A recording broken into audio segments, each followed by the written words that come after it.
After I sold my house to give my son 150,000 euros, he stopped the car at a deserted train station and abandoned me there. At 75 years old, I, Elodie, thought I had lived a full life. My husband, a brilliant antique dealer, had passed away a few years prior, leaving me with a peaceful life in Lyon. My greatest joy was now the weekly video calls with my only son's family, Antoine. I could spend hours watching my two adorable grandchildren, Sophie and Leo, through the screen. And recently, they started talking about me moving in with them. "You're getting old. It's dangerous to live alone," Isabel, his wife, would often say with a worried look. "We really want to take care of you." Antoine also chimed in. "That's right, Mom. The chalet in the mountains is spacious, the air is fresh, and the kids are always around. It'll be much better for your health." Their words warmed my heart. I had always refused, as I didn't want to be a burden, but I was truly touched by their filial piety. That peaceful life shattered on a stormy night. The phone rang at midnight. It was Antoine. His voice on the other end was broken, panicked. "Mom, everything's fallen apart." My heart sank. He sobbed, telling me his business had gone bankrupt. But the worst part, he said, was that the bank was about to foreclose on the family's most precious asset, the old chalet in the Alps. That chalet. It wasn't just a house. It was where my husband proposed to me. It was where Antoine took his first steps. It was where our family's soul resided. "I need 150,000 euros, Mom," he whispered, his voice full of despair. "Only that amount can save our family's heritage." I sat motionless in the dark, listening to the rain beat against the window. Family heritage. Those two words hit me right in the heart. My heart broke as I heard the desperation in my son's voice. "Antoine, calm down," I said, trying to keep my voice steady, even though my hands were trembling. I'll find a way." "But how, Mom?" he said, desperate. "We have nothing left. Unless," he stammered, "unless you sell your house in Lyon." And then, he immediately rejected the idea. "Forget it, Mom. I'm crazy. Even if I go bankrupt, I would never want you to lose your home. Absolutely not. I'll handle it myself." Hearing my son's nobility, that he would rather lose everything than implicate his mother, pained me even more. How could a mother stand by and watch her good son fall apart? And then, a thought flashed in my mind. Their offer. Me moving in with them. "Wait, Antoine," I called out. If I sell the house, can I move in with you?" "As you've always wanted?" "Of course, Mom," he said immediately, his voice full of joy and relief. "That's the best thing ever. That way you help me, and we get to take care of you. Our whole family will be together." Those words, at midnight, in the middle of a storm and despair, seemed like a perfect, predetermined solution. This wasn't a sacrifice. This was a reunion. "Okay," I said, my voice trembling, but full of determination. "I'll sell the house. I'll move in with you." The next morning, I called Mr. Martin, my family's lawyer, to start the house sale process. After I explained the situation and my intention to transfer the entire sum to Antoine, he hesitated for a moment. "Mrs. Elodie," he said, his voice professional and cautious, "for a large financial transaction between family members like this, to ensure transparency and avoid any legal trouble with taxes or inheritance later, I really advise you to structure it as a loan agreement. This is just a standard procedure to protect all parties. I didn't fully understand the complex legal issues. I just knew I wanted to help my son as quickly and properly as possible." If Mr. Martin, whom my husband had always trusted, said this was what needed to be done, I would follow his advice. "And to formalize the loan agreement," he continued, "we'll need collateral. The chalet in the Alps, which is still in your name, would be the most logical choice." "Yes, sir. Do whatever you think is best," I replied. When Antoine came to the lawyer's office to sign the papers, he seemed a bit surprised to see a loan agreement. "Mom, what is this?" "It's just a procedure, Antoine," I said gently. "Mr. Martin said it would be better for all of us, legally, later on. I don't really understand it either. You just need to sign it." He looked at me, then at Mr. Martin, who was nodding in confirmation. Yes, Mom, if you say so. He quickly signed the papers without reading them carefully. A few weeks later, the house in Lyon was sold. The entire amount was transferred to his account. As per the agreement with the new owner, I had 1 month to clean and pack my belongings. I started packing my life into cardboard boxes, my heart full of anticipation for the day of our reunion. But throughout that month, something changed. Antoine's calls became less frequent. When I called, he often didn't answer. When he called back, his voice seemed distant. The video calls with the grandchildren no longer felt natural either. I could hear Isabel whispering next to him, as if prompting the kids. "Say you love Grandma," I once overheard. The warm connection I once felt was slowly growing cold. Maybe they were busy renovating the chalet for me, I reassured myself. Maybe they wanted to surprise me. Right in the last week before I had to move out, Antoine suddenly called, his voice unusually cheerful. "Mom, everything's okay," he exclaimed. "The business is out of danger. We want to do something for you, Mom. This weekend, we'll drive to pick you up and take you to the chalet for a week. Just leave your things.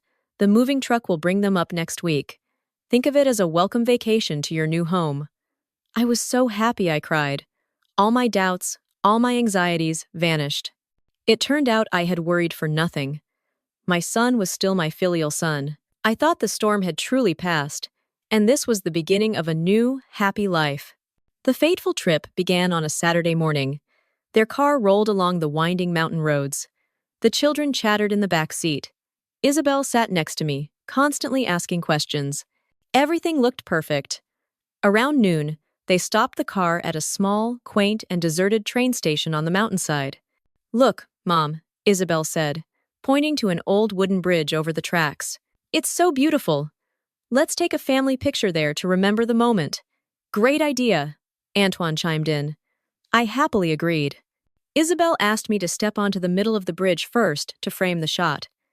I smiled, stepping onto the old wooden planks, listening to the babbling brook below. And then I heard the train whistle, getting closer and closer. I turned around, and I froze. Antoine and Isabel weren't holding a camera at all. They were hurriedly herding Sophie and Leo onto a train that was slowly starting to pull out of the station. The train door slammed shut right behind them. I stood there, stunned, unable to believe my eyes. Through the window, I saw my son's face. He wasn't panicked. He wasn't remorseful. His eyes looked at me, cold and completely emotionless. The train sped up and disappeared around a bend. I was left behind, alone, in the desolate mountains. They had taken everything from me, my house, my money, and my love. Now that I was no longer of any use, they had thrown me away in this remote place, perhaps to die of hunger and cold, a death no one would ever know about. The play had ended. I don't know how long I stood on that bridge. The silence of the mountains suddenly became terrifying. The cold feeling didn't come from the wind, but from the raw betrayal. Fortunately, an old station master, who had perhaps heard the unusual train whistle, came out to check. He saw me standing there, trembling, and was kind enough to drive me to a small village in the valley on his old motorcycle. That night, in a simple inn, the shock set in. I almost collapsed. I had lost everything: my son, my grandchildren, my house, and my last savings. But then, as the image of Antoine's cold eyes through the window flashed back, my grief was quickly replaced by something else. A cold fury, an iron will to survive. They thought they could discard me like an old item. They were wrong. The first thing I did the next morning wasn't to call a lawyer or the police. I needed to confirm one thing for myself. I went to the local bank in the village, where I knew my family still did business. I presented myself as the legal owner of the chalet and asked about the status of the debt Antoine had mentioned. The teller checked the records, then looked up at me with a confused expression. "Mrs. Reynolds, I don't understand. This chalet has no debt." "It doesn't?" I asked again, my heart starting to pound. "Are you sure?" "Yes, ma'am." "I'm sure," he said, turning the computer screen toward me. "According to the records, it was paid off in full 7 years ago, right after your husband passed away." I stared at the screen. Paid off 7 years ago. A chill ran down my spine. The entire story about the business going bankrupt, about the bank being about to foreclose, it was all a lie. A perfectly constructed lie to trick me into selling my house. But why? Why did they have to orchestrate such an elaborate and cruel play just to get 150,000 euros? The intuition of an antique dealer's wife, who had dealt with all sorts of scams, told me that there was a much more horrible truth hidden behind all of this. Right after leaving the bank, I called Mr. Martin, my lawyer. I told him everything, from being abandoned to the truth about the chalet. He was as stunned as I was. "Mrs. Elodie," he said, his voice full of concern, "this is no longer simple. I think we need to act carefully." On his advice, I hired a local private investigator, a man named Dubois, a former police chief, who had a sharp eye and knew every corner of these mountains. I gave him everything I had: photos of Antoine's family, information about Isabelle, and asked him to find out why they had to create such a complex play. A few days later, Mr. Dubois met me at the inn. He didn't say much, just placed a thick folder on the table. "Mrs. Reynolds," he said, his voice low, "I think you should sit down." I opened the folder, and my world collapsed, again. But this time, it was many times more devastating. The first page was about Isabelle. Her real name wasn't Isabelle. She was a washed-up actress who had a few minor roles on television and a long record of small-time scams. She wasn't Antoine's wife. The next page was about Sophie and Leo. Their birth certificates showed they were the children of another woman, a member of Isabelle's network. They were not my grandchildren. The smiles, the hugs, the "I love you" grandmas over the phone. It was all fake, part of a carefully rehearsed script. And finally, Antoine, my son. Mr. Dubois had found that he hadn't gone bankrupt at all. On the contrary, he was the mastermind of a gang that specialized in posing as happy families. They targeted lonely, wealthy, elderly people, creating an illusion of reunion and love, to slowly drain their assets. My case, the fraud against his own mother, was just one of many of their cruel schemes. I sat there, numb, staring at the papers on the table. My son wasn't just a scammer, he was a monster. The happy family I had believed in, the grandchildren I had loved, all were just a perfectly orchestrated illusion. This time, the pain was no longer that of a betrayed mother. It was the pain of someone who realized that all her love had been given to ghosts. Mr. Dubois, the investigator, looked at me with pity. "Mrs. Reynolds, we have enough evidence to go to the police. They won't be able to deny it." I shook my head. "Not yet, sir." Go to the police? Arrest them? That would be too easy. Too simple for what they had done. They had turned my love into a tool, had turned my heart into a stage. And they thought they would get away with it easily, I thought. They thought that, no matter what, Antoine was still my son, and a mother would never have the heart to completely destroy her child. They were counting on the very love they had trampled on. I wouldn't give them that satisfaction. I didn't just want justice. I wanted them to taste loss, to feel betrayed, to feel the moment when something they believed was theirs slipped from their grasp. And then, a memory flashed in my mind. An old story my husband, David, had told me a long time ago. I remembered one winter evening. We were sitting by the fireplace in the chalet. David pointed to the gray, ash-colored marble, which looked simple and rustic, lining the fireplace. He said that the architect who designed this chalet, an old friend of his, was also a talented sculptor. The entire marble section wasn't made of cut and pieced-together slabs. It was a unique sculpture, carved from a single block of stone, replicating the cliffs of the Alps. The artist's signature was hidden in a secluded corner. With my experience as an antique dealer's wife, I knew how valuable such a piece, by an artist documented in old art records, would be. It could be worth more than the chalet itself. And I knew for sure one thing. Antoine's gang had no idea about this secret. To them, the chalet was just an old wooden house. They only saw the walls, the roof, and the land. They didn't see the soul. They didn't see the true value hidden right before their eyes. A plan began to form in my mind. I had my weapon. Not a gun, but knowledge. Not revenge, but a game of chess. and I would be the one to make the final move. After I had my plan, I called Mr. Martin, my lawyer, again. I didn't tell him about the fireplace's secret, just gave him clear instructions. A few days later, Antoine received a call from Mr. Martin. I wasn't there, but I could imagine the conversation.